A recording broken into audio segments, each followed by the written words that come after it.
Bet horse racing on DRF Bets. We'll match your first deposit of $200. Get free expert picks and past performances, plus weekly cash back. All from Daily Racing Form, the most trusted name in horse racing.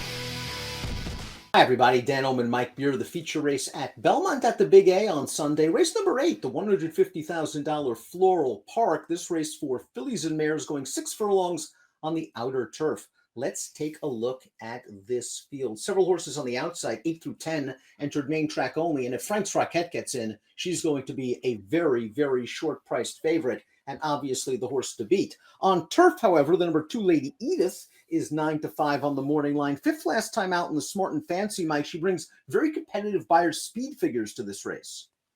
Yeah, I get her as the morning line favorite. She's been in good form since she returned from the layoff for Clement. Her figures suggest that she's going to be really tough in here. This is also a little bit of class relief for her based on the races she was running in at Saratoga. There's plenty to like here.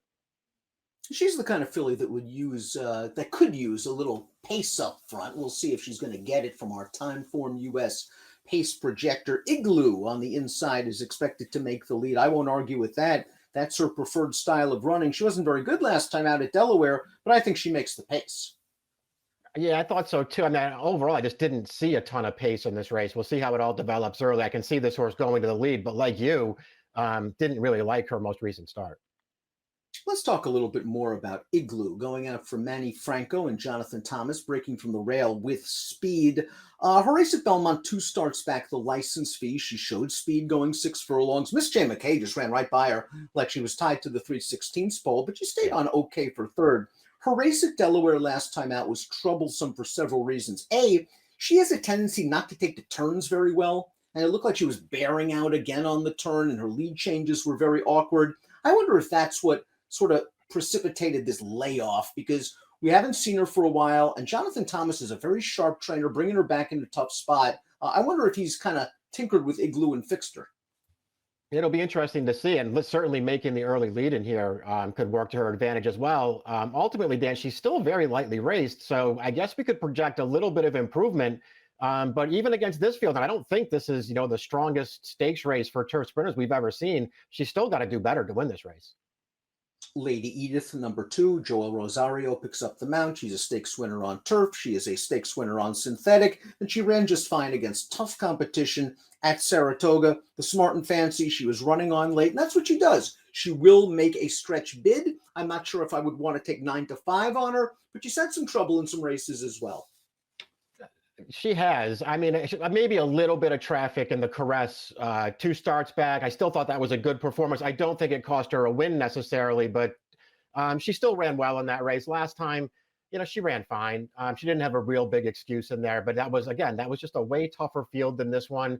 I mean, there's plenty to like about her, Dan, but like you, I don't know how short I'd be willing to go on her. She is trained by Christophe Clement, as is her next door neighbor in the starting gate, the number 3, Too Sexy, who will be piloted by Dylan Davis. Too Sexy won this race last year when it was contested at Belmont Park. Now makes her second start off a little bit of a layoff. She ran in the Smart and Fancy against Caravel last time out. Tell me about that trip. I mean, she just didn't really do anything in there. She was off a little bit of a layoff. She did get away to the back of the pack. She was last for most of that race. Then she just really couldn't make up any ground. It wasn't a great performance, but again, it was off the layoff. And obviously, there's been some issues getting this 5-year-old back to the races this year. She's only had 2 starts. The first of those in the license fee, where she just had no chance behind a pretty slow pace. For me, Dan, it's just all about whether she's going to get back to her form from 2021, because the races that she was running last year, including the win in this race, are going to beat this field. Oh, that was a 97 buyer speed figure. She runs anything close to that, she's going to be right there at the wire. 4-1 on the morning line. She might drift a little bit off the dull running line last time out. Queen Sheba is the number 4, and she's going to be shipping in from Laurel for trainer Charles DeMario. Pretty impressive win last time out, going 5.5. She was left with a lot to do turning for home. And I know it's the never-ending second wire finish at Laurel, where the stretch is just interminably long. But Queen Sheba had a lot to do. She had to weave her way through traffic, and somehow she got it done. Yeah, she's going to wind up getting there. You're right, though. It feels like the stretch run goes on forever. And the horses in front of her, they're really not doing a lot at this point. She's going to surge up. She's just going to prevail here to another horse who came from way out of it. They run 1-2 in here. Her overall form is fine. It's not good enough to beat these horses. Trainer Michael Trombett is a very underrated horseman. He probably should get a lot more attention on the national scene. He has 2 in here, and Can't Buy Love the 5, Spun Glass the 7. Can't Buy Love might have used that long stretch last time out. Unfortunately, the Sensible Lady Turf Dash was at Pimlico, a more conventional course. And let's watch her, because she turns into the stretch and she's got a lot of work to do. She's going to come with a good run to finish 3rd. Yes, the pace was hot, but she's the kind of filly that when she's far behind like that, it's just almost impossible for her to make up that kind of ground going 5/8. She has more tactical speed than what she showed. Exactly. That's what I was going to say. I mean, overall, she doesn't have to be that far away. She runs actually pretty well in this race to just get out, finish for 2nd. There's nothing wrong with that performance. She did win over course and distance here earlier in the year in an allowance race here at Aqueduct. She was a big long shot that day. And that win was kind of more game than anything else, Dan. I mean, I don't think she's impossible in here, but I didn't love her chances.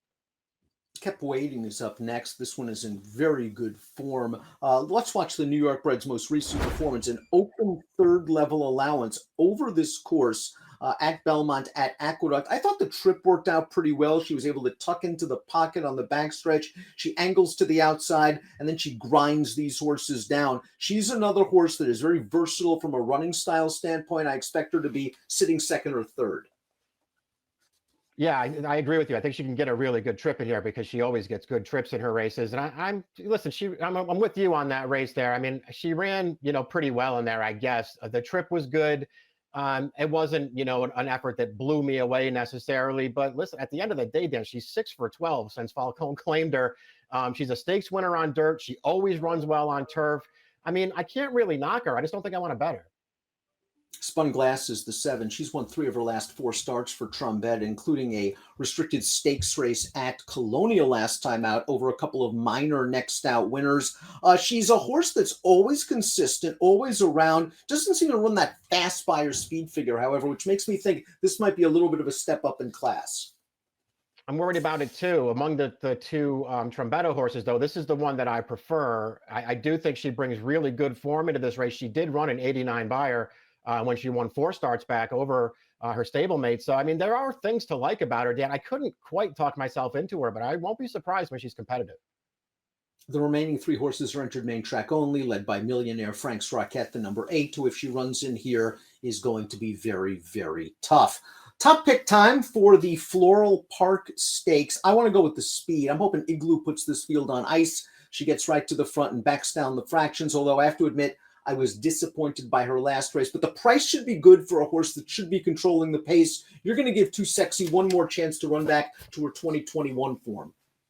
I am worried about a lack of pace for her in here, and I'm worried that maybe she just won't get back to her good form, Dan. Obviously, Clement's had some issues with her so far this year, but at least she comes back without a layoff in this spot. And again, if she runs one of those races that she was managing to run last year, I do think she'll beat this field. 3627 for Mike, 1623 for me. It's the Floral Park, the feature at Belmont at the Big A on Sunday. Best of luck.